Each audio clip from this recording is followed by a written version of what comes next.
Yo! What's up, everyone? This is This What It Is? And I'm your host, Gunvid. Alright, so I told you, I told you UFC 314 was going to be, the best, if not the second best card of the year. And yeah, I mean, I know it just happened and we got to see the rest of the cards for the year, but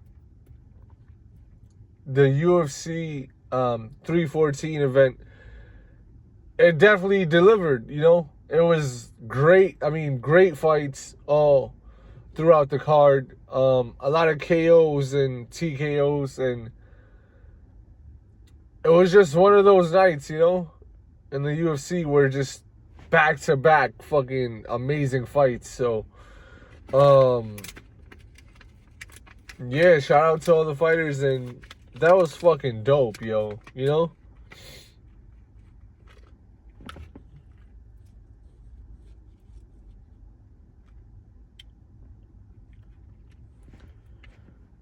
So I actually watched the main event. I didn't watch the whole fight card or main event. I think I started watching after the Gene Silva and Mitchell fight. So yeah, I probably started, what was it? With the Yair and Pitbull fight, which was a great fight. Yair, he pretty much dominated the whole fight. And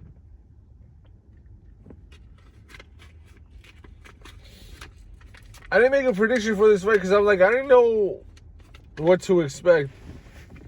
Yair, he hasn't really fought in a while. And then this was Pitbull's first time in the UFC. So, I knew, like, Yair, he's crazy. Like, crazy skilled. Like, especially with his kicks, like all of his spin kicks and just regular kicks. Like, he's fucking crazy. Like, if you remember his fight versus the Korean Zombie, he knocked him out literally in the last second of their fight with some crazy fucking elbow. And he had people like trying to replicate that elbow he hit on the Korean Zombie, and they couldn't. But yeah,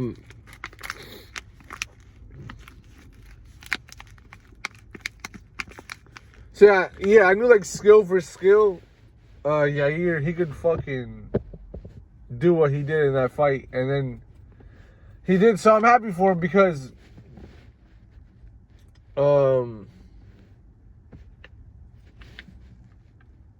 I think he had a couple losses in a row before that, if I'm not mistaken. And this was a must win for him, because if he would have lost that fight, he might have, like, never gotten a chance to get another title fight, Like, he probably would have had to go on, like, some crazy 5-fight win streak if he would have lost to get another title shot. So, yeah, this is going to be interesting. Now, I think this puts Yair one win away from a title fight. And Volkanovski is the champion. And if you remember, Volk beat Yair by TKO. I think it was like round 2 when they fought for the championship. And I think that would be a great rematch. I think it would favor Yair because, he's a great striker, and we've seen Volkanovski TKO'd and KO'd in his last 2 fights before this. And even Diego Lopez dropped him. But that was more of a flash knockdown. Like, Volkanovski was a little bit off balance. But, like, I think if they fought in a couple months, I think Yair would probably win by TKO this time because, you know, he's a great striker. So, let's go back a couple fights before the Yair and Pitbull Cruz fight. So, what's it called? I think that's his last name, right? Cruz? But anyway, so to start off the main event, we had Dominic Reyes versus Nikita Krylov. And shout out to Dominic Reyes. He won by first round knockout. It was a big knockout. And yeah, it's great to see. Dominic Reyes, he's on a 3-fight win streak now. And if you don't know Dominic Reyes, he's the guy they say beat John Jones.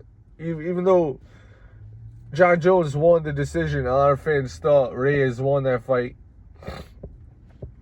Including me. I think Reyes won that fight. And it's so sad that he didn't get that win because John Jones is known as the greatest of all time now. And it's like, what the fuck? Dominic Reyes, he has an unofficial win over him. You know? And then it's sad to see where his career went shortly after that technical loss, Dominic Reyes. Because then he got knocked out by Jan Blachowicz. And then he had another KO loss after. I forgot to who. But then, you know,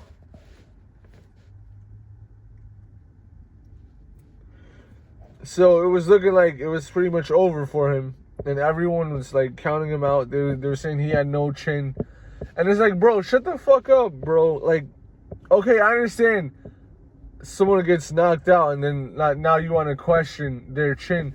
But it's like, bro, they're fighting the best fucking fighters in the world. Okay? And he's fighting at 205 pounds. Pause. Those guys are fucking, you know, they have a lot of power in that weight class. So it's like, yeah, of course, someone's going to get fucking knocked out once in a while. You know? But it's like, it's really about what they do after. If it's someone no disrespect, if it's someone like James Vick, who has a whole fucking highlight reel of him getting knocked out, you can't just say someone has a glass chin. Because Dominic Reyes, now he has 3 wins in a row. And if he had a glass chin, he would have been knocked out in them 3 fights. So, Reyes proved that not only does he not have a glass chin, but that he belongs in the top 5. And he's, I'd say, 1 win away from a title fight, you know? And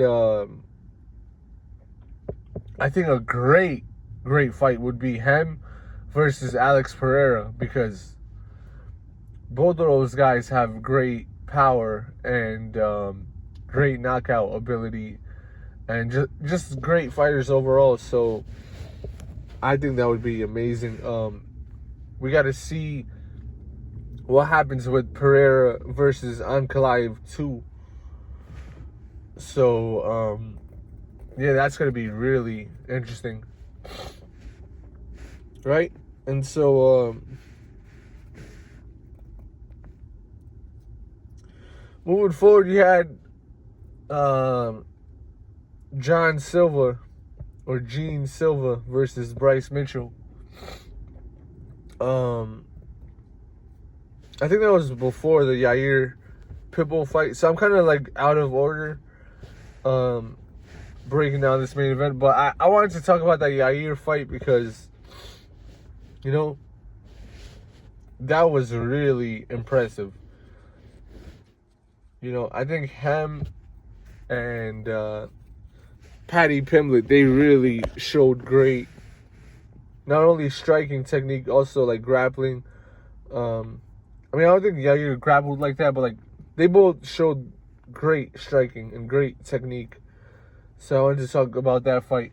But all right, so moving on, we had Gene Silva versus Bryce Mitchell. Now, Bryce Mitchell, he says a lot of controversial things on YouTube and Instagram. You know, he says the earth is flat. Now, personally, I don't fucking care if the earth is flat or round, so I'm not even gonna get into that. But, you know, a lot of people hate it when people say, oh, we live on a flat earth, you know, it's not round.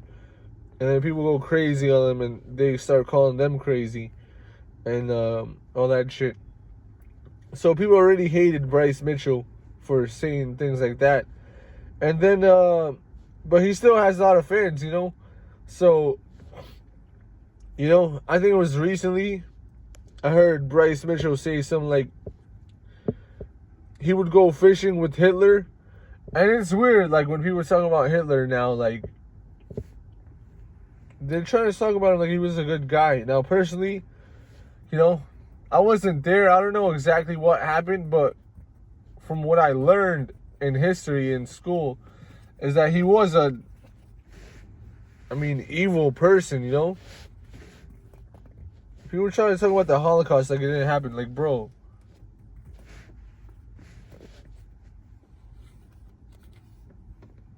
Like,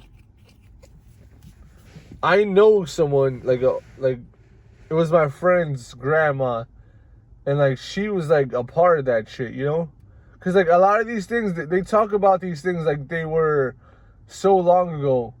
Like, bro, there's people still living today that were, like, a part of shit like that.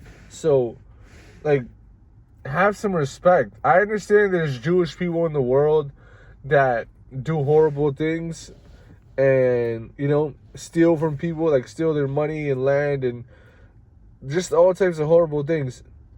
Yeah, that's one thing, but to genocide a whole religion of people is horrible. Like, not everyone agrees with what the technically bad Jewish people were doing. Like, you don't fucking do that to innocent people or anyone, you know? You don't torture anyone. Like, bro, that's crazy. And then now people want to go in history and glorify famous people because they're attracted to their fame. There's nothing attractive about Hitler or good as far as his character. So, him saying he would go on a fishing trip with Hitler is stupid and he's misinformed, is what I would say. I don't think Bryce Mitchell agrees with any of the evil things that he did. Or maybe he does. But, like, Bryce Mitchell, he doesn't seem like an evil person. You know, he believes in Jesus and he, you know? So if you believe in Jesus and you're, like, Christian and you're religious, you're supposed to have a good heart. And I think he does. I think he's just misinformed. And the internet can frame things in a way to make you believe certain things are true that isn't. But, yeah, so Bryce Mitchell, he said that about Hitler. And then Gene Silva, like, called him out to a fight. And then they made the fight. And then Gene Silva won by anaconda choke, pause. And so yeah, that's interesting. I think Bryce Mitchell, he should fucking chill with all that Hitler stuff and, like, really do some research on what he's talking about. And then I think like, whatever. So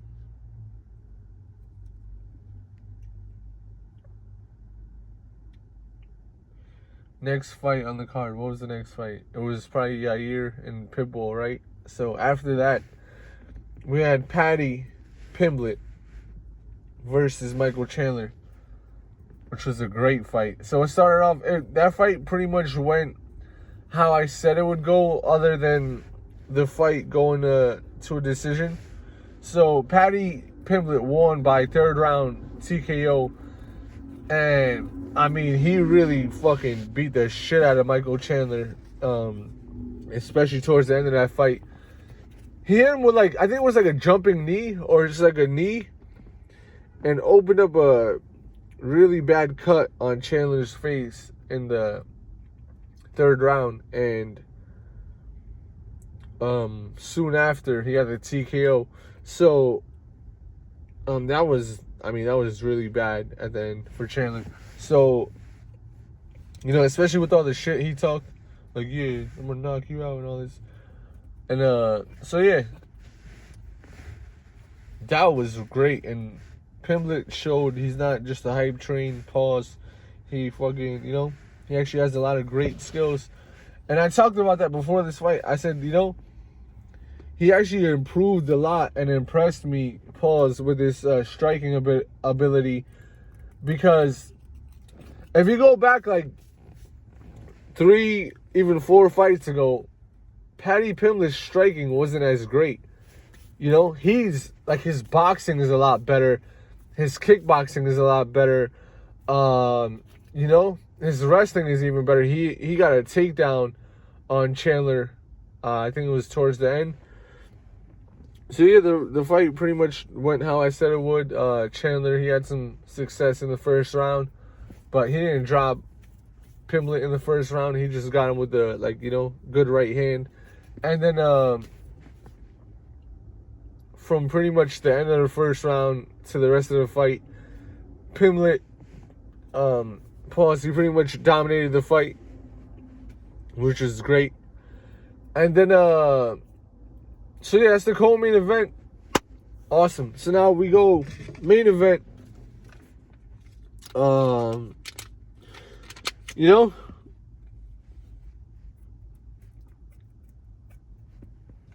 So pretty much I feel like most of the fans wanted Volkanovski to win, because it's like a great fighter like that, who does so much for the company and the fans, and with his fights and taking short notice fights and doing shit like that.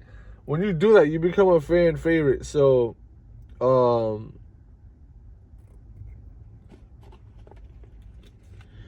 yeah, it seems like a lot of people were rooting for Alexander Volkanovski, and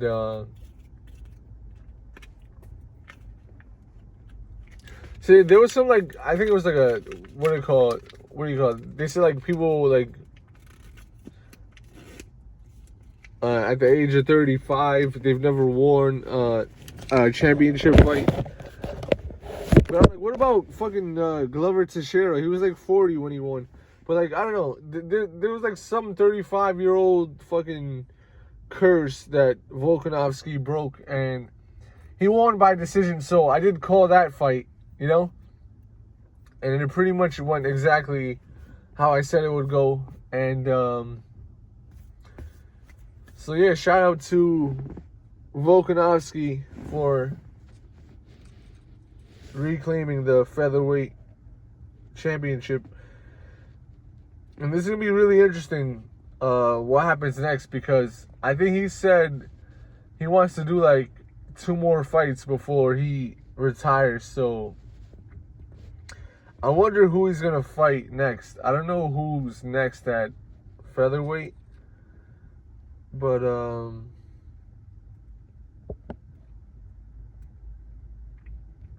that's going to be cool.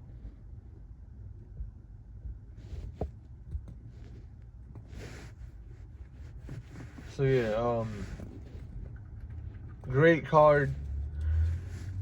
And honestly, it's gonna be difficult for another card to beat this card, because I mean, even if they make like John Jones versus Tom Aspinall and they put a bunch of great fights on that card, it's not guaranteed that any of those fights are gonna live up to the hype. Even John Jones versus Aspinall. Because remember when John Jones, he fought for the heavyweight belt, he fought Cyril Gane, and there was a bunch of hype around that fight, and then it ended in fucking 1 round. John Jones choked him out like real quick. So yeah, honestly, I think this is UFC 314. I'm going to just say this is the best fight card of the year. I don't think anything else is going to beat that fight card as far as the quality of fights, and how pretty much every fight delivered from the prelims to the main card. And so yeah, recently I spoke about how boxing is kind of like better than the UFC this year. And you know, personally, I think the UFC made it even again with this fight card. I was gonna say the UFC kind of surpassed boxing with this fight card, but I know in boxing there's a lot of great matchups to be made for the rest of the year. So I'd say now the UFC made it even, like, as far as how excited I am for the rest of the year and how great the fights were so far this year. So I think you know, UFC did a great job with this event, and looking forward to the rest of the year. So yeah, that's pretty much it for this episode. If you appreciated this episode, hit that like button, comment, share, and subscribe. This is This What It Is? And I'm your host, Gunvid.